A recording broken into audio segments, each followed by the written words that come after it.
Welcome back to Learning How. Today, we're learning about Antonin Dvořák.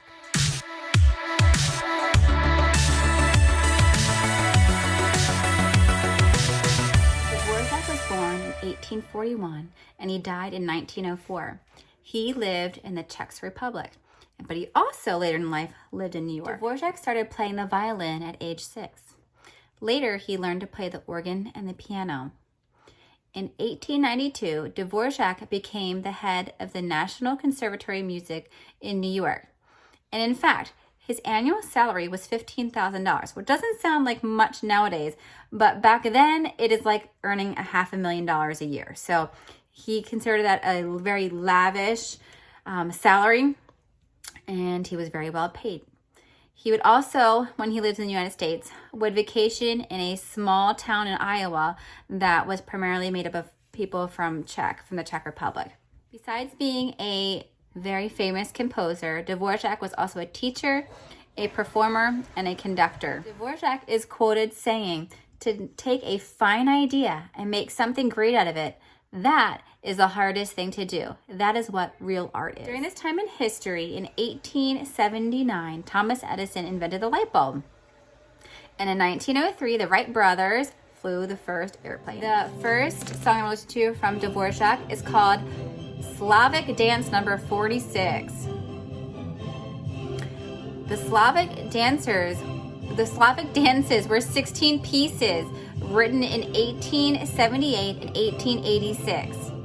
They were inspired by Brahms' Hungarian dances. And so number 46 was originally written for a piano 4 hands. It was arranged for an orchestra soon after. And then before the Slavic dances, Dvořák was pretty unknown. This was pretty much his piece that set him out into popularity. This piece became very popular and Dvořák became recognized as a composer. And so the key word we're learning for this piece is called piano 4 hands.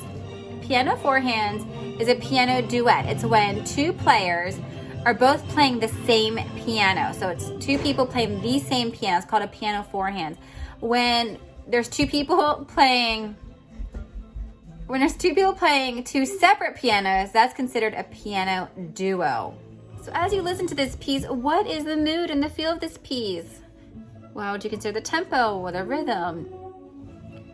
So what do you think about this piece? And could you see some people dancing to this piece? The second song there we're going to study from Dvořák is called Symphony No. 9, Second Movement. This is one of Dvořák's best known works. It is based off his studies of American folk music, Native American music, and African American spiritual type music. So this is what he thought of. This was written when Dvořák was living in the United States. He lived in the United States. Remember, we said that he lived in the U.S., mostly in New York, from 1892 to 1895. So the second movement, which is also called Largo, is also nicknamed Going Home. And it was because it was written in a spiritual-like song called Going Home in 1922. So that's why it's nicknamed Going Home, because it's based off another song that was written in 1922 called Going Home. The instrument that we are going to be learning for this piece is called the tuba.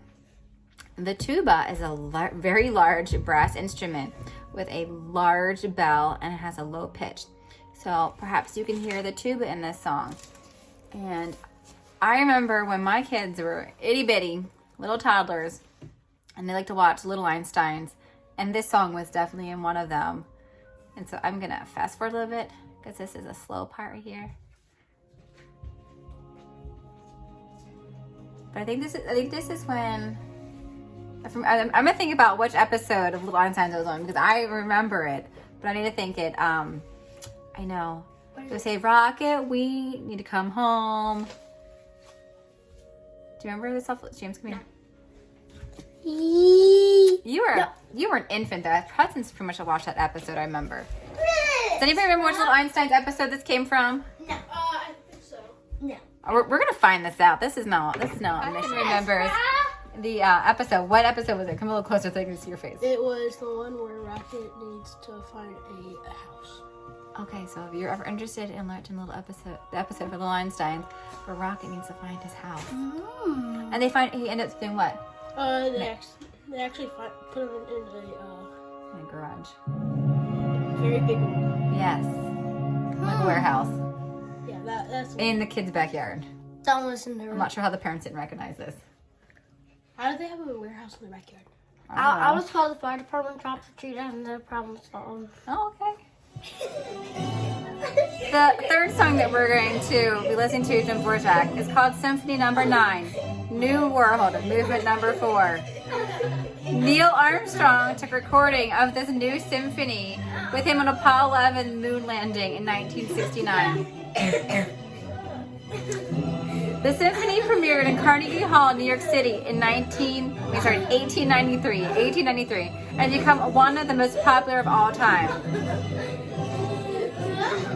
The key word that we're going to study is called sforzando. Sforzando means performed with sudden emphasis. I'm not sure what's so funny. You didn't hit before. She wasn't hitting record, and she's talking to herself. I'm so glad I got so much symphony. Symphony. You're welcome. Sympathy. Sympathy. You're very, very welcome. We're trying to listen to the symphony. So, the fourth piece that we're going to learn from Dvořák is called humoresque. This is another little Einstein. They probably just did mostly Dvořák, I feel like. Okay, so humoresque was written during the summer of 1894 when Dvořák was on vacation. The humoresques are a series of 8 pieces. The 7th is considered the most famous, and it's a piano piece of all time. I bet you probably heard this song before too.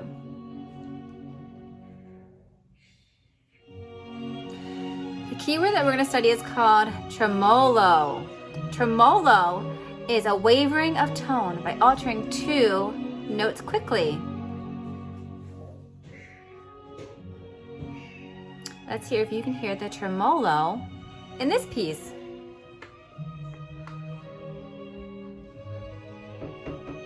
So besides being in Little Einsteins, this is also recognized in a cartoon called Animaniacs. I don't know if any of you have heard that because I think that was popular when I was little and I didn't really watch it, but they said according to these notes in this book, this song also appeared frequently in Animaniacs. So there you go. Sometimes cartoons, I guess, like to use Dvořák's pieces. So today for Learning How, I am excited that we are going to be learning about the Czech Republic. And so the Czech Republic is cool because my family at one point came from the Czech Republic. So some cool facts about the Czech Republic are that largest castles in the world are found there. So they have a lot of castles.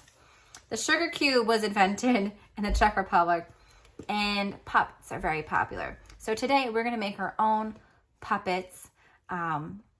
And I guess if you also want to put on your little puppet show, you can. So, but we're going to make our own puppets, and that's going to be tons of fun. Enjoy.